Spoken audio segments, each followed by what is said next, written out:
How's it going, everyone? Silent Echo 17 here. Apologies for the long layoff. You know how it goes with motivation and all. I initially wanted to dedicate this video to the entirety of Bloom Into You, aka Yagate Kimi ni Naru. Yes, I did talk about Yu and Toko's relationship depicted in the anime in a previous video, which you can find in this link here, but this was to go out to the entire series as a whole.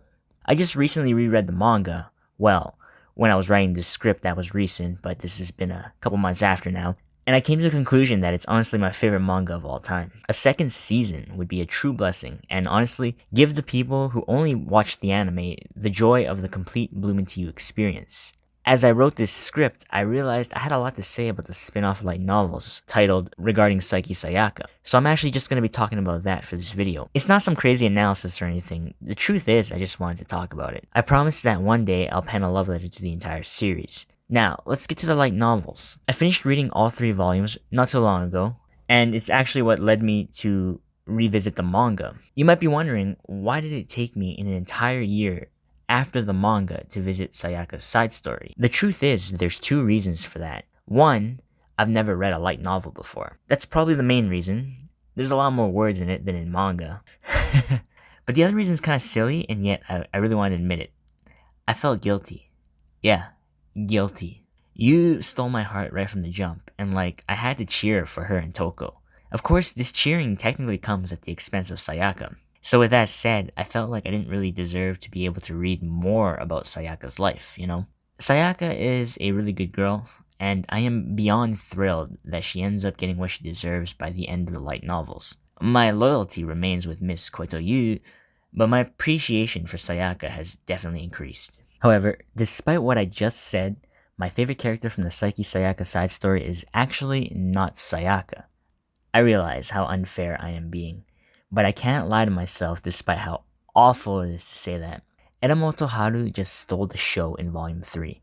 Her energy, the way she carries herself, it was honestly unbelievably captivating. Apparently her personality just meshes well with me because I was floored by her as I was reading the volume. I couldn't stop smiling at her interactions with Sayaka, and I'm so glad that Sayaka ends up finding someone she can cherish.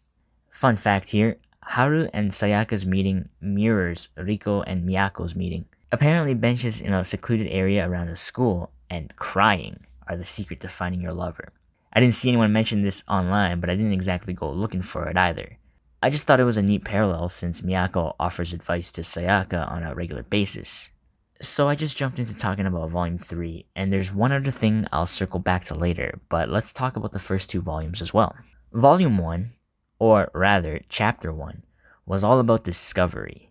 It's cute to see that even elementary-aged Sayaka has pretty much the same temperament as we know she has in high school. This tale centers around an unnamed, energetic girl who's in the same swimming class as her. She's really attached to Sayaka, much to her chagrin, and it becomes apparent to us that she has feelings for Sayaka.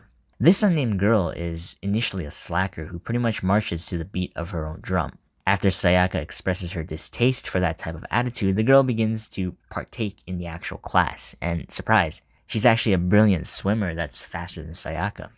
On Sayaka's side, she ate a little bit of humble pie there. As for the unnamed girl, changing to be liked is something I'm sure we can all relate to.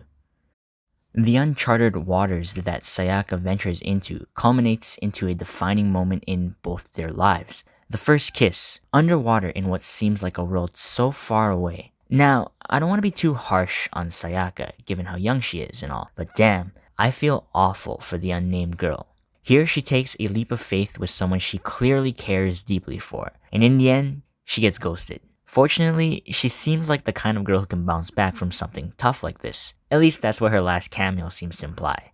But still, it's hard not to feel bad for her. And I'm saying this not to shame Sayaka, who was clearly overwhelmed and out of her element at that moment. Life goes on.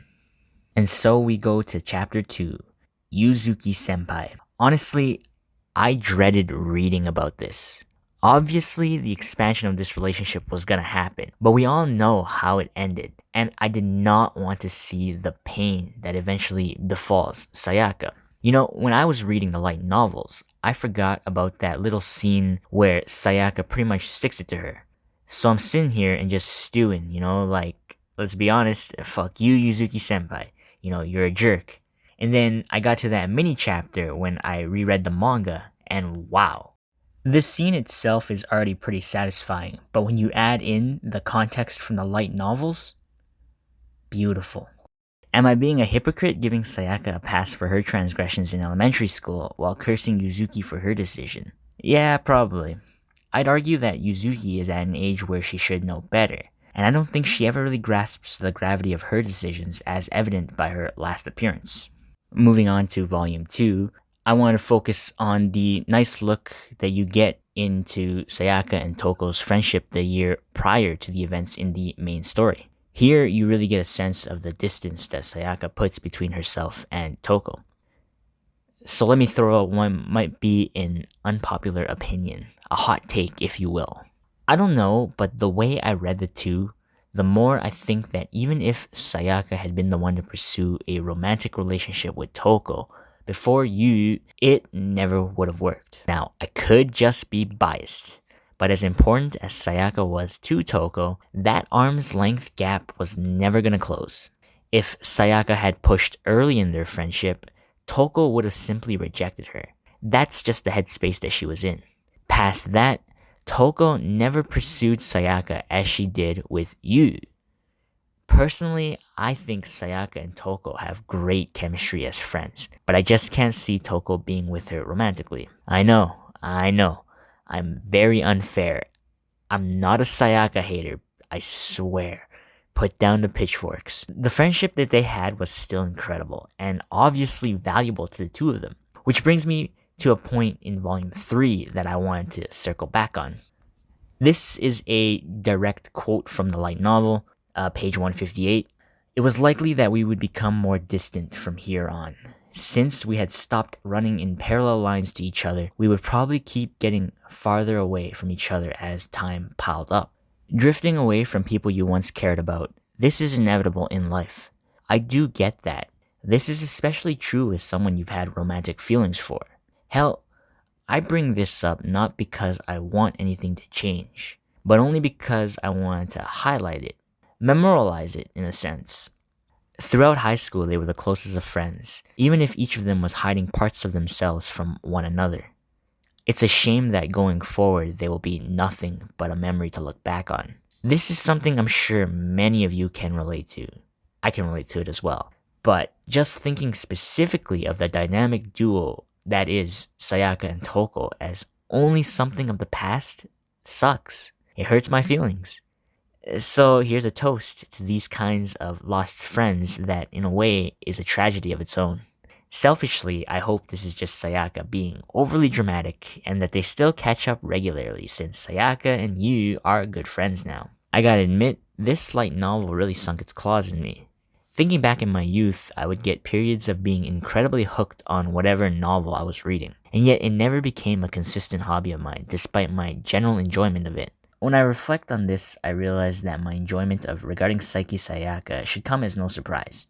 Iruma Hitoma paints a vivid picture throughout the three novels, and his characterization of Sayaka was on point. He did a brilliant job overall. Nakatani Neo entrusted her character to him, and it honestly paid off. I know that if I ever want to get lost in the Bloom Into You world again, it's just a page away. It's been a real pleasure following along the lives of all of them, Yu, Toko, and Sayaka.